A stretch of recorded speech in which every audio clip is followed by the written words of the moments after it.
discuss static routing with exit interface. After that, we will discuss default routing as well as.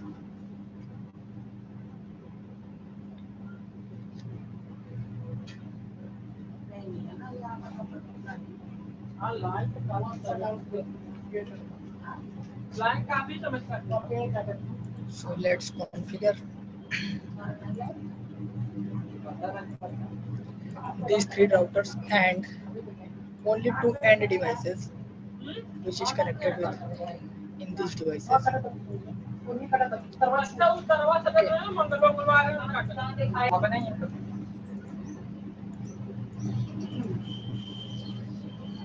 देखिए अगर हम exit interface को हम use कर रहे हैं तो एग्जिट इंटरफेस के लिए हम यहाँ पे दो मेथड हमारे पास होते हैं, ठीक है। फर्स्ट हम अगर हम फास्ट ईथरनेट केबल के साथ कर रहे हैं तो फास्ट ईथरनेट केबल के साथ हमारे पास एग्जिट इंटरफेस में प्रॉक्सी आर्क जनरेट होता है, ठीक है। प्रॉक्सी आर्क का मतलब ये होता है कि अगर हम इस डिवाइस का मैक एड्रेस को फाइंड करने के लिए आर्क को जनरेट कर रहे हैं तो इस डिवाइस का मैक एड्रेस ना मिलके किसी अदर डिवाइस का मुझे मैक एड्रेस मिलता है, वो हमारा होता है प्रॉक्सी आर्क, ठीक है। तो इसके हम दो प्रैक्टिकल्स करेंगे। कोशिश करने से पहले मैं आईपीएस में लिख देता हूँ। 10 का नेटवर्क रहेगा, ये 192.168.1.0 network, network and 2.0 network.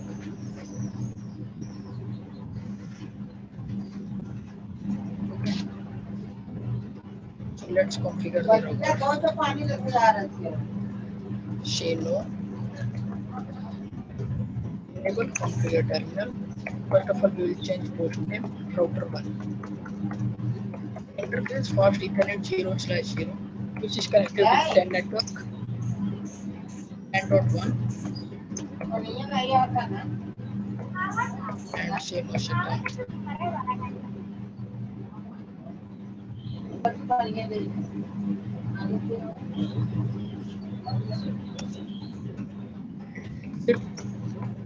It's fast Ethernet 0/1, which is connected with 1.0 network.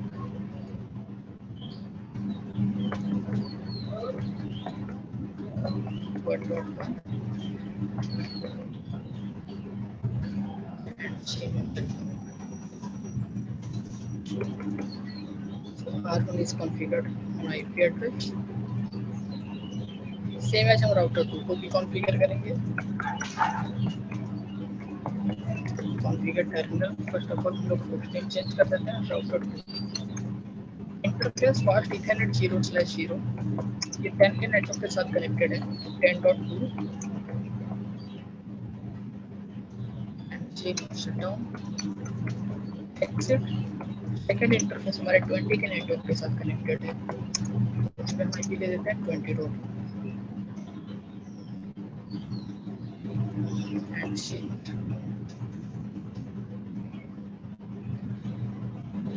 Same as हम राउटर 3 पे कॉन्फ़िगरेशन कर देते हैं।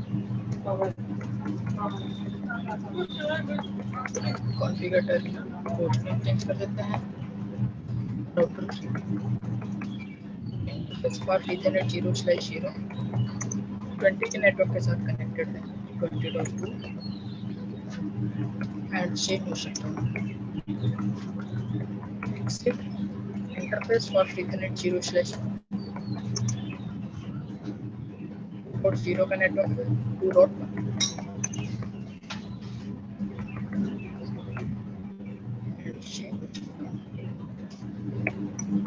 ठीक है। क्लियर है गाइस? Yes sir. तो हमने यहाँ पे आईपी कॉन्फ़िगरेशन तीनों राउटर्स पे 1 by 1 करके कर दिए हैं। अब देखिए सबसे पहले हम राउटर 3 से स्टार्ट कर रहे हैं राउटिंग टेबल को। शो आईपी राउटर, यहाँ पे सिर्फ हमारे राउटिंग टेबल 20 का नेटवर्क और 2.0 का नेटवर्क ही रिसीव हो रहा है। 10 का नेटवर्क और 1.0 का नेटवर्क रिसीव नहीं हो रहा है हमको। अगर हम राउटर 2 पे चेक करेंगे तो राउटर 2 पे सिर्फ 10 और 20 का नेटवर्क आएगा। ये देखिए 10 और 20 का नेटवर्क हमारे राउटिंग टेबल में 1.0 और 2.0 नेटवर्क एग्जिस्ट नहीं हो रहा है। सेम एज राउटर 1 पे 1.0 और 10 का नेटवर्क शो करेगा। शो आईपी राउटर है। तो अब हम इस चीज का प्रैक्टिकल करेंगे, static routing with exit interface. Exit interface का मतलब ये है कि जो भी हमारा पैकेट एग्जिट होगा वो किस इंटरफेस से एग्जिट हो रहा है, हम उस इंटरफेस को यहाँ पे चूज करते हैं। तो अगर हम PC0 के साथ PC0 से PC1 के लिए कम्युनिकेट करना चाहते हैं तो इस राउटर के लिए एग्जिट इंटरफेस कौन सा होगा, ये बताइएगा आप लोग।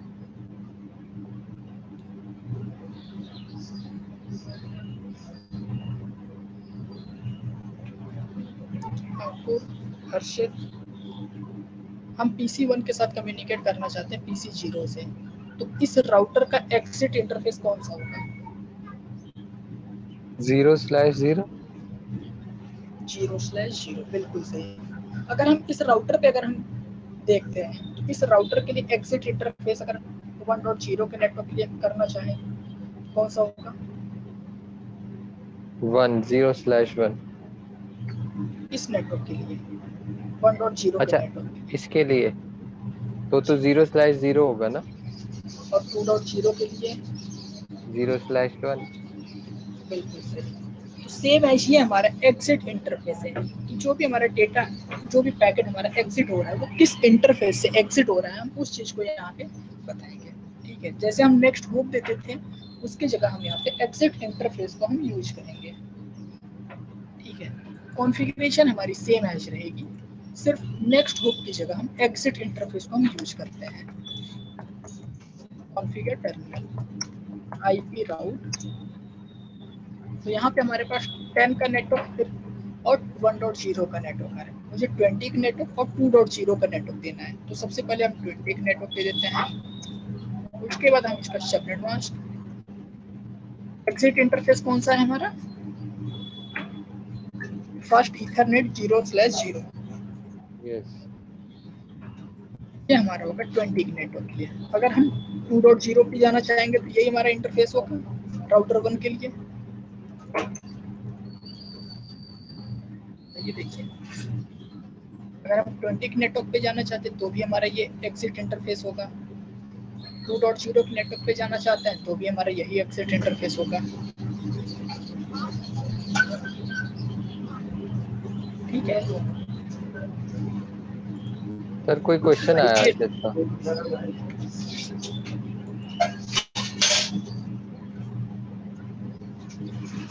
नहीं हो सकता। नहीं, क्योंकि 10 जो है ये हमारी नेटवर्क आईडी और broadcast ID we can not implement on any devices.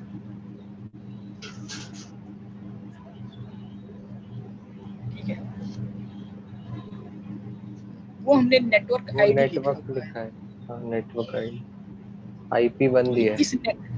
क्योंकि हम इस नेटवर्क से हम यूज करेंगे।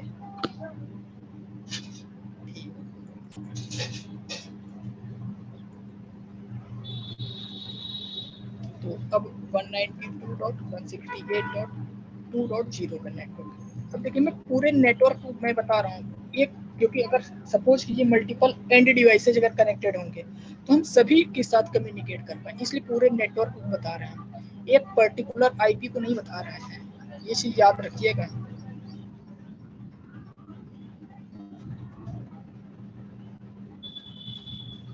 ये हमारा राउटर 1 के कॉन्फ़िगरेशन हो गया। अब देखिएगा, शो आईपी राउटर 20 का नेटवर्क और 2.0 का नेटवर्क रिसीव तो हो रहा है, बट ये क्या बता रहे, डायरेक्टली कनेक्टेड नेटवर्क है फास्ट ईथरनेट 0/0 के साथ। ये इंफॉर्मेशन आ रही है हमारे पास।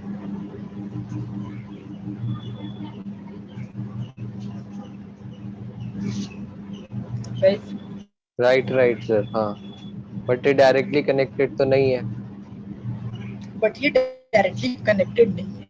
इसको सिर्फ इतना पता है कि अगर मैं इस इंटरफेस से डेटा को एग्जिट करूंगा 20 के नेटवर्क के लिए या फिर 2.0 के नेटवर्क के लिए, तो हमारा डेटा डेस्टिनेशन पे पहुंच जाएगा।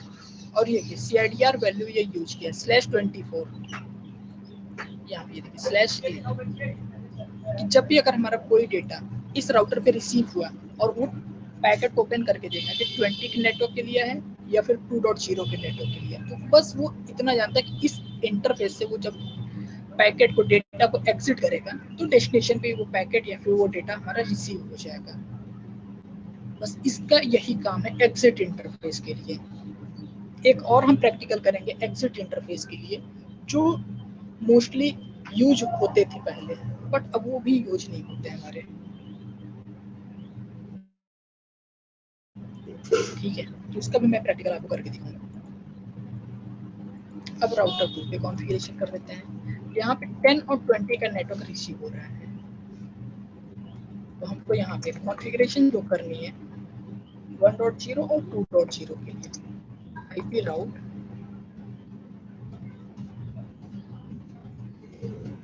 सबसे पहले 1.0 के लिए कर देते हैं।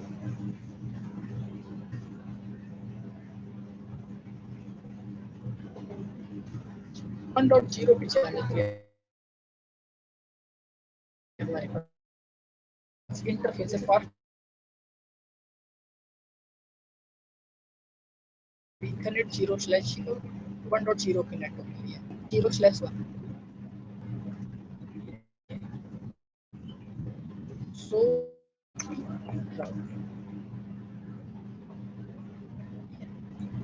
ये राउटर 2 की कॉन्फ़िगरेशन हो गई है। सेम है जब हम राउटर 3 पे कर देते हैं। राउटर 3 पे हम जो भी कॉन्फ़िगरेशन करेंगे 10 के नेटवर्क के लिए और 1.0 के नेटवर्क के लिए। ठीक है, 10 का नेटवर्क और 1.0 का network. Configure terminal IP route सबसे पहले हम 10 के लिए कर देते हैं। ये हमारे फास्ट इथरनेट 0/0 के साथ है। ठीक है, सेकेंड भी हमारा जो होगा 192.168.1.0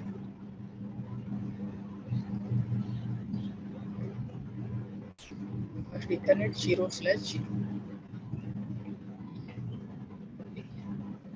सो आईपी राउट यहाँ पे भी हमारे 10 का नेटवर्क और 1.0 का नेटवर्क रिसीव हो रहे हैं। ठीक है, एंड डिवाइस पे हम आईपी दे देते हैं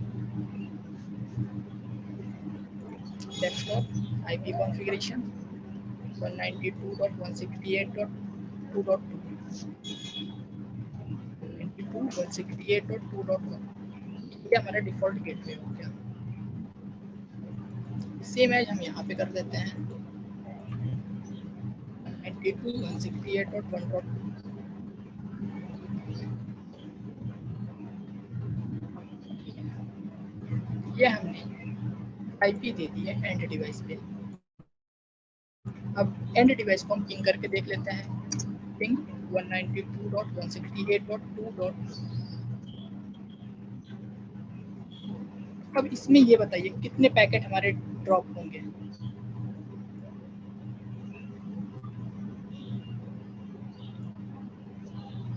तीन ही होंगे सर अभी भी शायद। 3, 4 या फिर कितने? 3 4 हो गए ये तो। अच्छा, माय गॉड। पहला राउटर 0 पे, राउटर 1 पे, राउटर 3 और कहाँ हो सकता अब है? देखिए पिंग कर रहे हैं फिर भी हमारे पैकेट ड्रॉप ही हो रहे हैं अभी भी। अच्छा, अभी भी नहीं हो रहा है। 5 पैकेट ड्रॉप हुए हैं ये। 5 पैकेट ड्रॉप होने के बाद रिवर्स आया है हमारे पास। हाँ, तो ऐसा क्यों? एक सेकंड सर, सोचने दो। हाँ हाँ बिल्कुल सोचिए।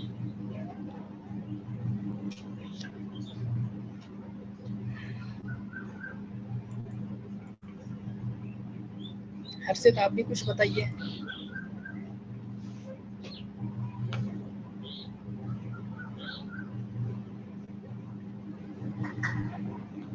आ गई। कि 5 पैकेट क्यों ड्रॉप हुए हैं? जब फर्स्ट टाइम हम लोगों ने पिंग किया पूरे पैकेट ड्रॉप हुए, सेकेंड टाइम पिंग किया तो एक पैकेट ड्रॉप हुआ, उसके बाद किया हमारे कम्युनिकेशन।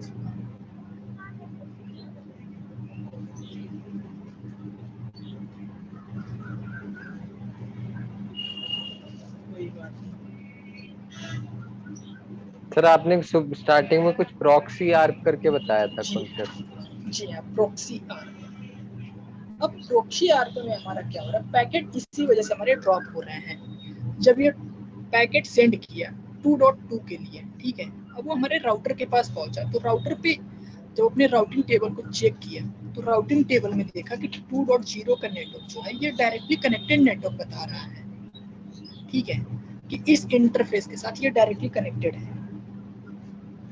इस वजह से वो कंफ्यूज हुआ कि जब ये इस इंटरफेस के साथ डायरेक्टली कनेक्टेड है तो मैक एड्रेस आर्क टेबल में मैक एड्रेस की एंट्री को चेक किया, तो मैक एड्रेस की एंट्री वहां पे नहीं थी उसके लिए, ठीक है। तो वहां पे फिर वो आर्क को जनरेट किया।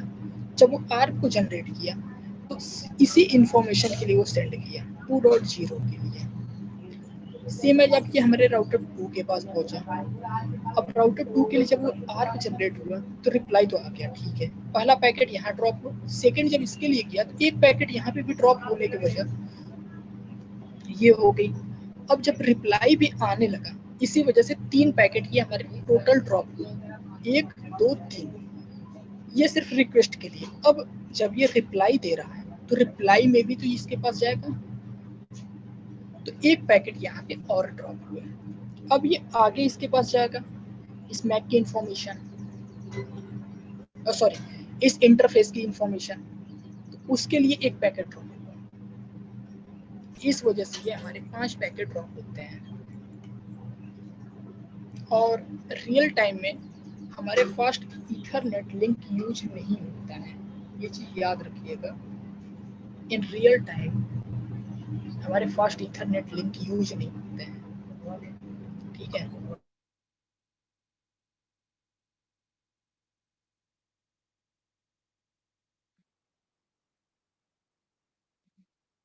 हेलो।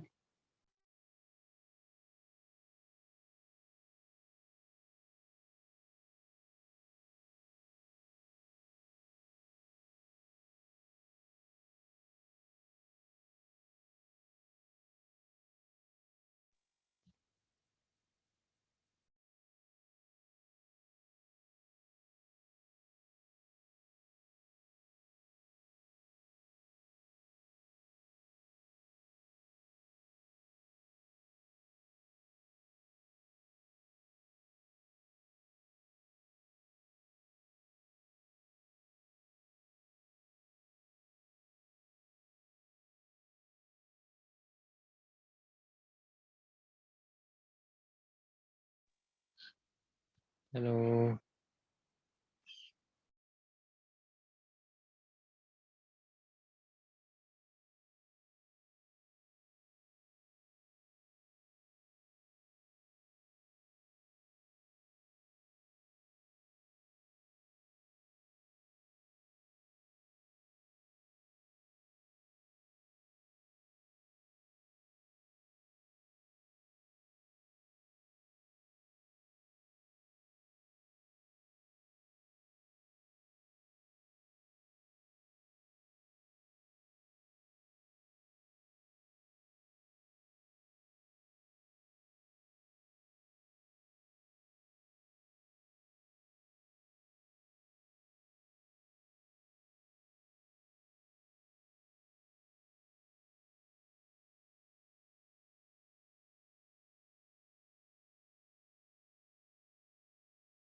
ये चीज क्लियर है।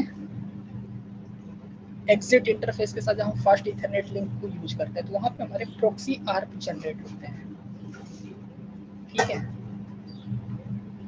सर हम बट बीच में रुक गए थे ना, आप कुछ बता रहे थे एक्चुअली। हाँ वहाँ पे फास्ट इथरनेट रियल टाइम में यूज नहीं होता है क्या कुछ? हाँ, फास्ट इथरनेट हमारे रियल टाइम में एग्जिट इंटरफेस के साथ यूज नहीं होता है। रीजन इज दैट कि यहाँ पे प्रॉक्सी आर्प जनरेट होती है, तो प्रॉक्सी आर्प जनरेट होने की वजह से हमको एक्चुअल में डेस्टिनेशन का मैक एड्रेस पता नहीं चलता है, तो इस वजह से वहां पे हमारे ये exit interface fast Ethernet link के साथ यूज नहीं होते हैं। वहां पे हमारे पास पॉइंट टू पॉइंट लिंक के साथ यूज होते हैं। पॉइंट टू पॉइंट का मतलब है कि सीरियल लिंक को हम यूज करते हैं, ठीक है।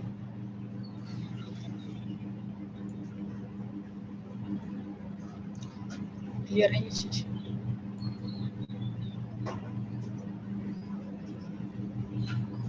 हाँ थोड़ी थोड़ी। इसे देखिए, हम यहाँ पे जो फास्ट इथरनेट लिंक को यूज किया, हम फास्ट इथरनेट लिंक को हम यूज नहीं करते, वहाँ पे हम सीरियल लिंक को यूज करते हैं। मतलब रीजन क्या है फास्ट इथरनेट को यूज ना करने का? रीजन ये है कि अगर हम फास्ट इथरनेट लिंक को यूज करेंगे तो प्रॉक्सी आर्प जनरेट होगा। तो प्रॉक्सी आर्प में हमारा क्या होगा कि हम अगर इस डिवाइस का मैक एड्रेस मुझे चाहिए, तो इस डिवाइस का मैक एड्रेस हमारे इस डिवाइस के पास या फिर इस डिवाइस के पास, इस डिवाइस के पास रिसीव ही नहीं होगा। तो ये प्रॉब्लम आ ही जाती है और वहाँ पे कंजेशन होने के चांसेस रहते हैं। क्योंकि देखिए, अगर हमारे पास मल्टीपल एंड डिवाइसेज हैं, ठीक है, सपोज कि हमारे पास मल्टीपल एंड डिवाइस है, अब वो मल्टीपल एंड डिवाइस अगर आपस में कम्युनिकेट करेंगे तो कंजेशन होने के चांसेस रहेंगे, क्योंकि हमारे डेटा जो रहेंगे, अब एक ही लिंक को वो यूज कर रहा है, सपोज कीजिए, अब यहाँ पे कंजेशन होगा, वो बार बार प्रॉक्सी आर्प हमारा जनरेट होगा, उसका तो वो अपने राउटिंग टेबल को चेक करेगा। इस वजह से हम रियल टाइम में हम फास्ट इथरनेट लिंक को एग्जिट इंटरफेस के साथ हम यूज नहीं करते हैं। तो सीरियल इंटरफेस ऐसा क्या करेगा? सीरियल इंटरफेस पे हमारे पास कभी भी वो आर्क को जनरेट नहीं करता सीरियल लिंक, क्योंकि सीरियल लिंक पे हमारे HDLC हेडर यूज होते हैं। HDLC फुल फॉर्म होता है हाई डेटा लिंक, ठीक है। तो वो पॉइंट टू पॉइंट कनेक्टिविटी के लिए यूज होते हैं। तो वहां पे जब भी हमारा आर्प जनरेट होगा, सिर्फ इस डिवाइस के लिए ही आर्प जनरेट होगा, जो हमारे फास्ट ईथरनेट लिंक के साथ कनेक्ट रहेंगे, और इन दोनों डिवाइस के लिए कभी भी आर्प जनरेट नहीं होता है। जब इन दोनों के लिए जनरेट नहीं होगा, तो आगे भी हम फास्ट इथरनेट को यूज किए तो वहां पे भी हमारा जनरेट नहीं होगा। उसका एक आर्प यहाँ के लिए जनरेट हो जाएगा, तो हमारे एक ही पैकेट लॉस होगा, उसका हमारा आर्प सक्सेसफुल हो जाएगा, कम्युनिकेशन इजी वे में हो जाएगा। तो उस सीरियल इंटरफेस के केस में मैक एड्रेस कैसे पता चलता है? जो काम प्रॉक्सी आर्प कर रहा है वो फिर कौन करता है? वो हमारा HDLC हेडर, जो हमारे सीरियल लिंक में होते हैं, HDLC हेडर वो काम करते हैं हमारे, क्योंकि वो पॉइंट टू पॉइंट कनेक्टिविटी के लिए होते हैं। वो इंटरनली आपस में नेगोशिएट कर लेते हैं अपने मैक एड्रेस को, वो हेडर में ही नेगोशिएट कर लेते हैं HDLC में।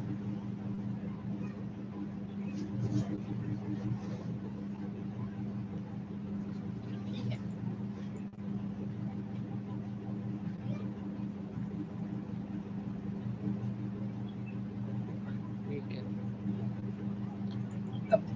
अब सेकंड प्रैक्टिकल करेंगे हम डिफॉल्ट राउटिंग की, इसी पेज पे कर लेते हैं। अब डिफॉल्ट राउटिंग को करने से पहले समझिएगा डिफॉल्ट राउटिंग हम यूज क्यों करते हैं, या फिर डिफॉल्ट राउटिंग है क्या। ठीक है, सर एक बारी बस ये और डिफरेंस बता दो, प्रॉक्सी आर्प और नॉर्मल आर्प में डिफरेंस क्या होता है? मैं बता दे रहा हूँ, बस एक मिनट। देखिए, अब समझिएगा इस चीज को। अगर हमारा प्रॉक्सी आर्प जो जनरेट होता है, अगर मैं इस डिवाइस का आर्प में पूछा हूँ आपसे, ठीक है, तो आप इस डिवाइस का मैक एड्रेस ना बता के आप कहीं इस डिवाइस का मैक एड्रेस बता दिए या फिर इस डिवाइस का मैक एड्रेस बता दिए, तो वो